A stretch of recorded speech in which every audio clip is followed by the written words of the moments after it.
Hi everyone, knowledge group पे मैं प्रियंका आपका स्वागत करती हूँ। और जैसा कि एसएससी एमटीएस में हमारा चैप्टर जो है प्रीपोजिशन चल रहा है, ठीक है। तो प्रीपोजिशन में हम डिस्कशन कर रहे हैं एक एक वर्ड पर अलग अलग सेंस में कैसे यूज़ हो रहा है, ठीक है। तो अब तक हमने प्रीपोजिशन में जो है बिटवीन वर्ड का डिस्कशन ऑलरेडी कर चुकी हैं। अगर उससे रिलेटेड आपको वीडियो चाहिए तो प्लेलिस्ट में हमारी वीडियो पड़ी हुई है, वहाँ पे जाके आप इजी में देख सकते हैं, ठीक है। अब आज की जो वर्ड है प्रीपोजिशन में एमंग वर्ड है, जिसका डिस्कशन हम आपके साथ करेंगे, ठीक है। आई होप कि ये सेक्शन आपको बहुत ज़्यादा पसंद आए। अगर पसंद आए तो लाइक, शेयर और कमेंट कीजिए कि आपको ये क्लास कैसी लगी, ठीक है। अगर इसी तरह के आपको लेटेस्ट वीडियो चाहिए तो आप हमारे चैनल को सब्सक्राइब कीजिए, ठीक है। तो हमारा वर्ड क्या है प्रीपोजिशन में, तो एमंग। तो एमंग के बारे में आज हम डिस्कशन करेंगे, ठीक है। तो आइए बात कर लेते हैं। एमंग का अर्थ के बीच में निकलता है, ठीक है। इसका प्रयोग दो से अधिक व्यक्तियों के बीच में के अर्थ में होता है। जैसे distribute the medicine among the student, यानी विद्यार्थियों के बीच में दवाई को क्या किया जाए, बांट दिया जाए, ठीक है। दूसरा देख लीजिए, एमंग या एमंगेस्ट का प्रयोग करने में मूल अंतर यह होता है कि कंसोनेंट एसपीएन यानी सिंगुलर प्लूरल नाउन के पहले एमंग का यूज़ करते हैं, जबकि वोवेल सिंगुलर प्लूरल और नाउन एमंगेस्ट का यूज़ करते हैं, ठीक है। तो यहाँ तक की जो बातें हैं वो आपको समझ में आ गया होगा, ठीक है। आइए अब इसके एग्जाम्पल देख लेते हैं कि किस सेंस में होता है इसका यूज़, ठीक है। तो एग्जाम्पल है कि distribute the sweets among the boys, मतलब लड़कों के बीच में जो है मिठाई है उसको बांट दिया जाए, ठीक है। दूसरा एग्जाम्पल देख लीजिए, distribute the mango shake among the brothers, माने भाइयों के बीच में जो मैंगो शेक है उसको क्या किया जाए, तो बांट दिया जाए, ठीक है। तो ये थे एमंग से रिलेटेड नियम प्लस इसके एग्जाम्पल, ठीक है। आई होप कि आपको यहाँ तक की कहानी समझ में आ गया होगा, ठीक है। आइए आगे जो वर्ड है प्रीपोजिशन में बिसाइड, हम उसके बारे में डिस्कशन कर लेते हैं, ठीक है। तो आगे जो वर्ड है हमारा क्या है, तो बिसाइड। प्रीपोजिशन में हम देखेंगे कि बिसाइड का यूज किस किस सेंस में और किस किस अर्थ में होता है, ठीक है। तो यहाँ तक की कहानी आपको समझ में आ गई होगी, ठीक है। आओ डिस्कशन कर लेते हैं। अब हम बात करेंगे कि प्रीपोजिशन में बिसाइड का अर्थ किस किस अर्थ में निकलता है। पहला बात कर लेंगे, बिसाइड का अर्थ जो निकलता है बगल में, समीप या बाहर के अर्थ में निकलता है, ठीक है। इस अर्थ में प्रीपोजिशन की तरह लिखते हैं, जैसे go and seat beside your brother, ठीक है। ये एग्जाम्पल था, ठीक है। मतलब go and seat beside your brother, मतलब जाओ और जाके अपने भाई के बगल में बैठ जाओ, ठीक है, या भाई के समीप बैठ जाओ। दूसरा बात कर लेते हैं कि बिसाइड का अर्थ प्रीपोजिशन में क्या निकलता है। तो दूसरा जो है बिसाइड का अर्थ के अलावा या के अतिरिक्त निकलता है, ठीक है। जैसे एग्जाम्पल है कि I have bike beside the car, ठीक। मेरे पास बाइक के अलावा क्या है, कार भी है, ठीक है। तो यहाँ तक आपको समझ में आ गया होगा, ठीक है। आगे रूल है कि अगर आपका beside plus noun equal to star equal आए तो बराबर स्टार फिर subject verb object plus star हो तो NCSS में सेंटेंस बनता है। जैसे एग्जाम्पल है आपका कि beside him everybody was perplexed there beside, तो देख लीजिए बिसाइड की जगह बिसाइड सब्जेक्ट हमारा एवरी हो जाएगा, आवाज प्रिपेयर्ड द वर्ब हो जाएगा, उसके बाद their object and star beside का यूज़ हो रहा है, ठीक है, जैसा कि आपका रूल में दिया होगा, ठीक है। इसमें थोड़ा सा कुछ एक बार जो बिसाइड है तथा एक बिसाइड तथा एक्सेप्ट में समानता के साथ बहुत बड़ी विषमता भी है। विषमता का मतलब अलगाव, ठीक है। जैसे बिसाइड्स का मतलब सकारात्मक एवं नकारात्मक नकारात्मक बिंदुओं को जोड़कर सकारात्मक भाव व्यक्त करता है, जबकि एक्सपर्ट जो है नकारात्मक बिंदुओं को जोड़कर नकारात्मक भाव रखता है, ठीक है। तो यहाँ तक की कहानी आपको समझ में आ गई होगी बिसाइड से रिलेटेड, ठीक है। अब आगे जो वर्ड होगा एबव, एबव पे हम डिस्कशन करेंगे कि प्रीपोजिशन में एबव का यूज किस अर्थ में और कैसे होता है, ठीक है। तो आइए उसको हम डिस्कशन आपके साथ कर लेते हैं, ठीक है।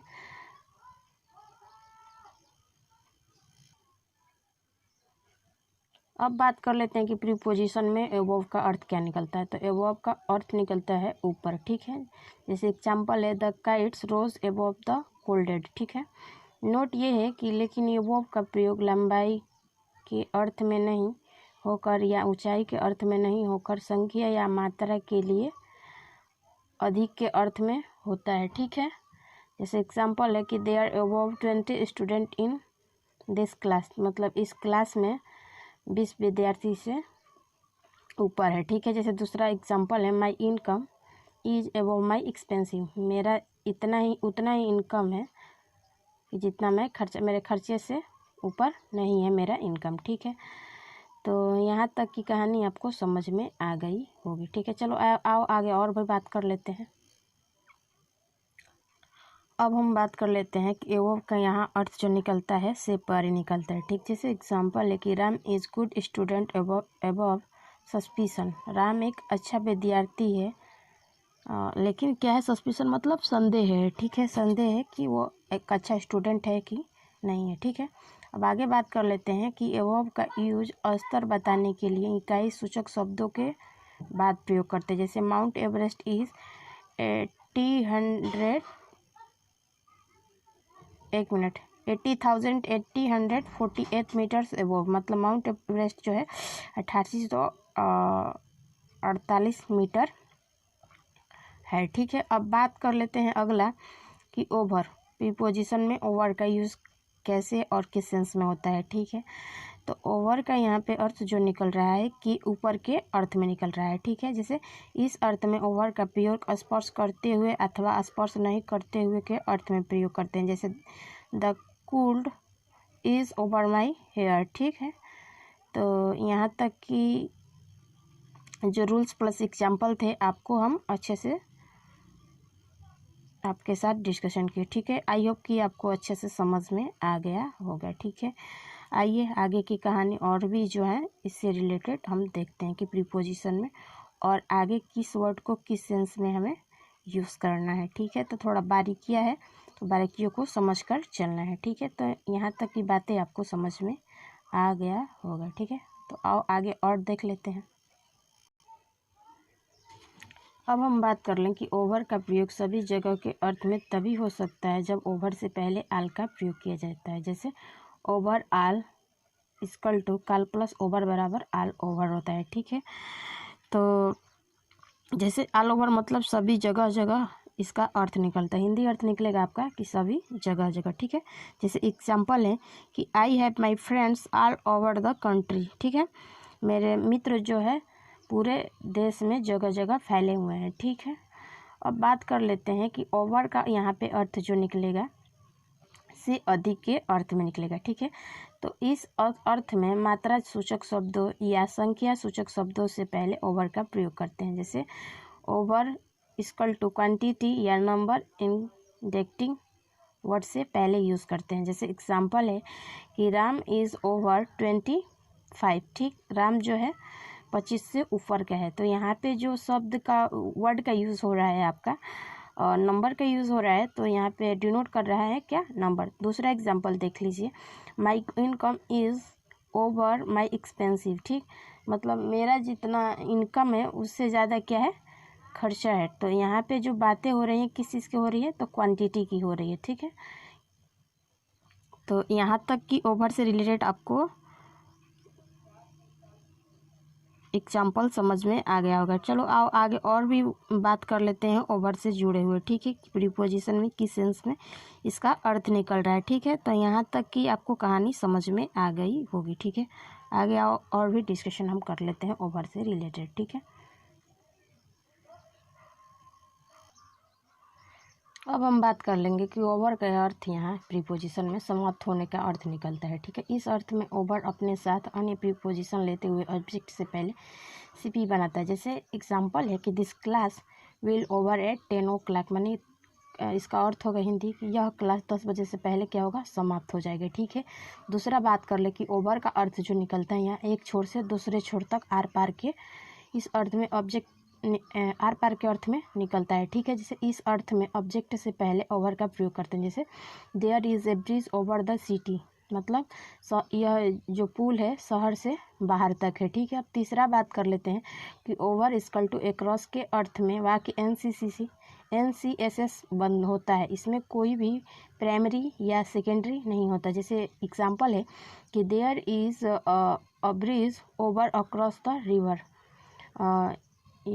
यह जो पुल है नदी को क्या क्या है, नदी के पार तक है, ठीक है।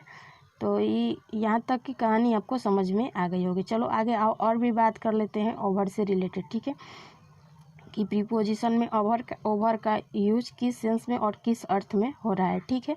तो चलो आओ उससे जुड़े हुए हम कुछ बातें डिस्कशन आपके साथ कर लेते हैं, ठीक है। अब हम बात कर लें कि ओवर का प्रयोग अत्यधिक के अर्थ में करते हैं। जैसे एग्जांपल है कि Ram over works in the office, मतलब राम जो है ऑफिस में ज़्यादा काम कर रहा है, ठीक है। दूसरा बात कर लें कि ओवर का मतलब होगा अत्यधिक के अर्थ में प्लस ओवर प्लस जिरंट का प्रयोग सब्जेक्ट और ऑब्जेक्ट के स्थान पर जब करते हैं तो संज्ञा की तरह इसका कार्य करता है, मतलब अर्थ निकलता है, ठीक है, या कार्य करता है, ठीक है। जैसे एग्जांपल है आपका कि over eating is bad habit, मतलब ज़्यादा खाना क्या है, मतलब ज़्यादा खाना क्या है, बुरी आदत है, या अत्यधिक खाना बुरी आदत है, ठीक है।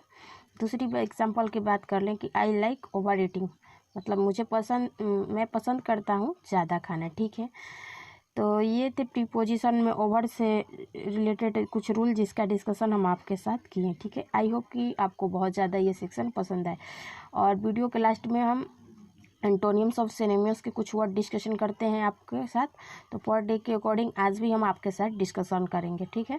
तो चलिए आइए उसको हम डिस्कशन कर लेते हैं कि आज का कौन कौन सा वर्ड है, ठीक है, किसका सिनोनिम्स और एंटोनियम्स हमें जानना है। तो चलिए वीडियो के लास्ट में हम सिनोनिम्स और एंटोनियम्स वर्ड डिस्कशन कर लेते हैं। आज का वर्ड है हमारा डी, ठीक है, डी से रिलेटेड है। तो डी से बनने वाले जो भी वर्ड हो गए उनका हम सिनोनिम्स एंटोनियम्स आपके साथ वर्ड डिस्कशन करेंगे, ठीक है। पहला वर्ड है हमारा डिस्ट्रीब्यूशन। डिस्ट्रीब्यूशन मतलब होता है गरीबी, ठीक है। तो जब हम इसका पर्यायवाची बनाएंगे तो बनेगा कि इंडिसेंस